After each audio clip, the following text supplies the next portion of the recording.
Hi guys, welcome back to another video. And in today's video, I'm going to show you how you can remove a background from any of your images. So sometimes building client projects or building websites, you have to remove that image background. Like there are several images where we need to remove that background, right?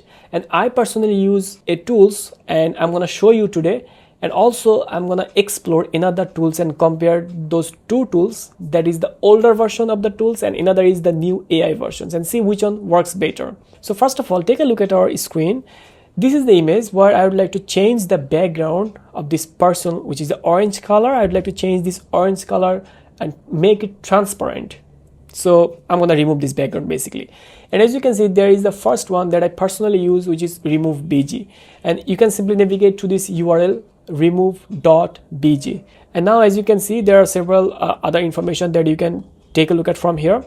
So basically what I did, I just downloaded the image that I want to use or remove the background and drag and drop it here. That's it. You do not have to create any account. You do not have to register or anything. So it's completely free. After removing the background, it looks like this. Now you can simply download, and there are the max versions. In the free versions, we can download 499 into 499, which is depends based on your image ratio, aspect ratio. Now as you can see, if I open this image in another tab, after removing the background, it looks like this. So still, if it's useful, then you can use it inside your client websites, but it will just, the issue is here, it's displaying a crop version basically.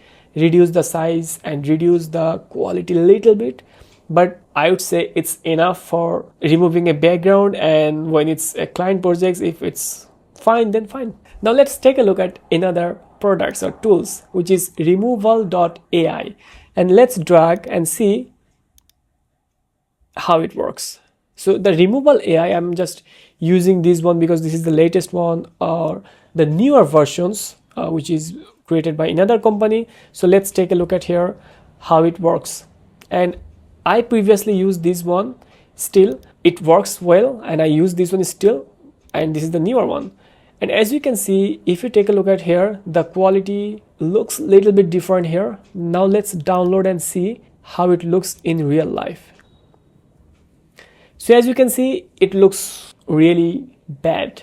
I personally do not like these features. So I was testing out whether the AI works like the latest version they used here, which is not good at all, and the previous version that I used since like 2017 or 18, I used this one. It works so perfect for me. So that's all for today, and I hope you enjoyed this video. If you have any other questions or anything that you'd like to learn specifically regarding WordPress or any kind of tutorials regarding web design and development and WordPress, please hit the comments below and feel free to ask me and share your feedback. Thank you so much for watching this video.